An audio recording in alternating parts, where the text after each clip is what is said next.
Hello বন্ধুরা, আজ আমি বসেছি চুড়ি আর সুতো নিয়ে। এই চুড়িগুলো খারাপ হয়ে গেছে, তাই জন্য করে এই চুড়িগুলো আঠা দিয়ে সুন্দর করে দেখি কোনো চুড়ি বানাতে পারি কি।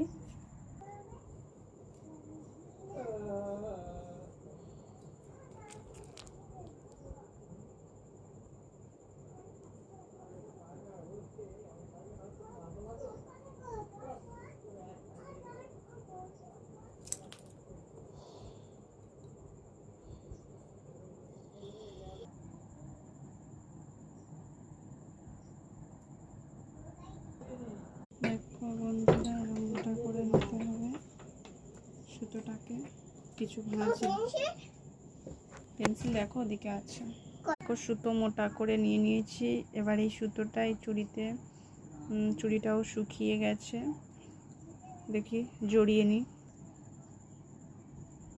দেখো বন্ধুরা, এটাই কমপ্লিট লুক। কেমন হয়েছে জানিও।